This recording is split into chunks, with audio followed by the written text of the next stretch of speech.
Tonight there are 55,000 people out there who probably can't get last night off their minds. They're the ones who crowded into Football Park to see the wizardry of a man called Mark Knopfler and his band Dire Straits. Mark Knopfler has never been the kind of guitarist who shreds for the sake of it. His playing is about feel, touch, and a natural understanding of tone that few can replicate.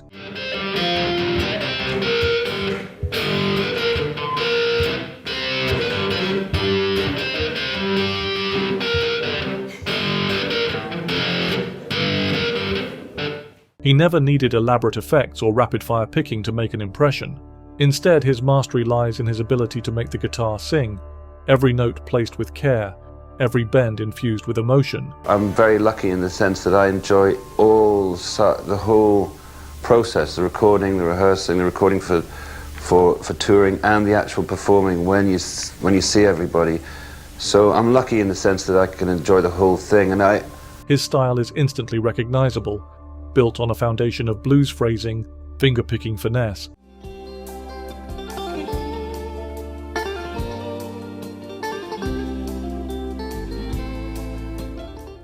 And an approach that feels effortless, even when it's anything but. His most famous solo, the fluid, cascading masterpiece in Sultans of Swing, remains one of the most celebrated in rock history.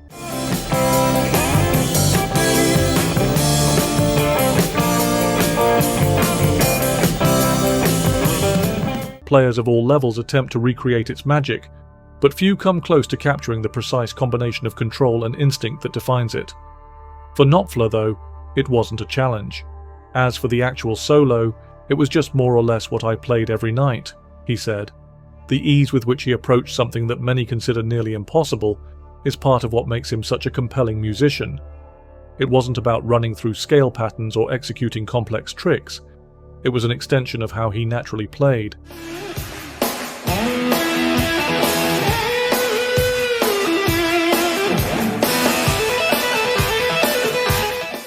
It's really a good example of how the music you make is shaped by what you play it on. If Sultans of Swing flowed effortlessly from his fingers, then what, if anything, did he find difficult? It's a rare thing to hear Knopfler talk about struggling with a piece of music, but he has admitted that Telegraph Road presents a unique challenge. The difficulty doesn't come from its length, nor from the phrasing of the parts themselves, but from the physical adjustment required to play it.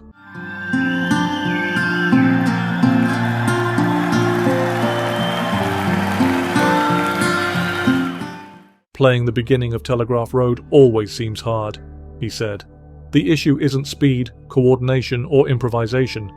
It's the switch between instruments, the shift from a modern electric guitar to something much older, heavier, and harder to control. The song, one of Dire Straits' most ambitious compositions, begins with a quiet, atmospheric section before building into a sprawling epic.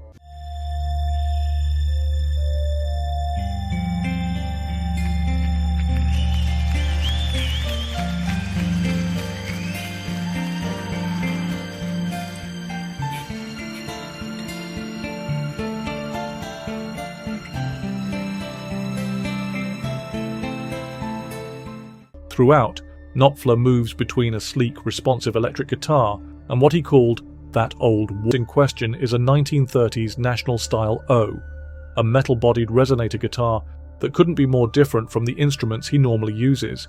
You've just got to brace your hands for an old guitar from the 1930s. That's all part of the challenge of that song, when the guitar itself doesn't want to play pretty. The National-style O has a completely different feel from a Stratocaster or a Gibson Les Paul. Its metal body gives it a distinctive sound, but also makes it heavier and more unwieldy. The action, the height of the strings above the fretboard, is much higher than that of an electric, meaning that fretting notes takes more effort. The neck is chunkier, and the resonator design makes the tone harsher, more percussive.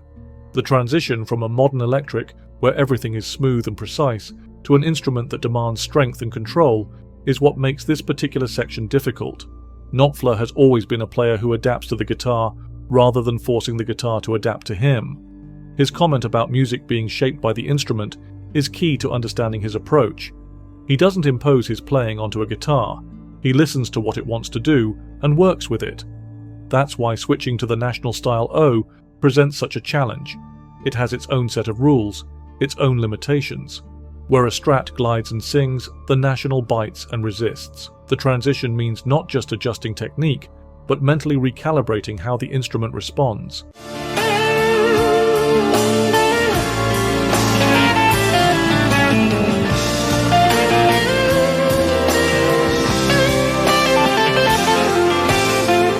Beyond the physicality of the switch, there's the endurance factor. Telegraph Road isn't just difficult because of the guitars involved, but because of its sheer length. At nearly 14 minutes, it requires sustained focus and control. Knopfler has spoken before about the strain of playing long songs live, especially in the early days when stage conditions were less forgiving. It's a tough life on the road, isn't it? It's tough. Somebody's got to do it. They got rid of the big old heavy lights, because if one of those dropped and hit you, you're a dead person. And the new lights seem as though they don't generate any heat at all. The old lights generated so much heat. We were always drenched when we came off stage, literally soaked to the skin. The fact was that I used to sweat with the old-fashioned lights. The old lights are very heavy and very, very hot. And I was spraying sweat all over the place when I was playing, and I couldn't see my chords through my tears. Darling. So that's really why I did that. And when they brought in these modern lights, I didn't need to have a headband anymore, so I stopped wearing that too. It's easy to forget that live performance isn't just about playing the right notes. The conditions on stage affect everything. In the days before LED lighting, old theatre lights would pour heat onto the performers, turning the stage into an oven. Knopfler had to learn how to play while sweating so much that his vision was affected. Sweat would be stinging your eyes, so you learn to play with your eyes squeezed shut. I'm pretty sure I played a lot of that stuff without looking. Imagine trying to execute an intricate solo while unable to see the fretboard, the heat pressing down, the weight of the guitar making every movement more of an effort. But I would do it even if it wasn't. I mean, if none of that was happening, I'd still be doing it. I will be doing it. It's not something that many guitarists think about when they practice in the comfort of a studio or a bedroom, but in a live setting, it changes everything. Then there's the issue of fatigue. The longer a song is, the more control it requires.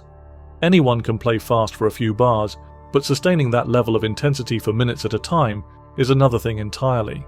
Knopfler has always been more about precision than excess. His playing isn't about speed, but about articulation. Each note matters, and in a song like Telegraph Road, that means staying locked in from the first note to the last. Over 14 minutes, that requires discipline. Switching guitars mid-song adds another layer of complexity. Adjusting from one neck profile to another, changing string tension, shifting from electric sustain to the sharp resonance of an acoustic-style body, it all takes a level of control that most players don't have to think about. A slight miscalculation, a little too much force, and a note will ring out in the wrong way. Knopfler has to adapt in real time, adjusting his touch, recalibrating his attack. There's something fascinating about the idea that for Knopfler, the hardest part of playing live isn't the solos, the phrasing, or the improvisation. It's the unexpected physical challenges that come with the job. Most players would be worried about nailing the right runs, keeping time, staying in the pocket. Knopfler, on the other hand, was more concerned with sweat in his eyes and the awkwardness of an old guitar. That's the level he operates on. The technical side of things is so second nature that it's the external factors that provide the biggest hurdles. Despite all of that, he always embraced the unpredictability. That's all part of the fun of it, figuring out ways around things. That attitude is part of what makes him such a respected musician. He doesn't overthink, doesn't force things to be perfect. Instead, he works within the moment, responding to whatever the situation demands. Whether that's playing with his eyes shut, adjusting to the feel of a stubborn old guitar, or finding ways to cope with the physical toll of performing night after night.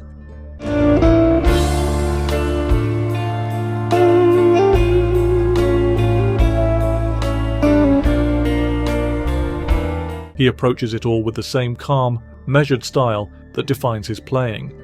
That's why he remains such a singular figure in music. It's not just about skill, though he has that in abundance. It's about the way he approaches the instrument, the philosophy behind his playing. He understands that music isn't about perfection, it's about feel, about adapting, about making the best of whatever situation you're in. That's what sets him apart. Others can learn the notes, but few can match the instinct.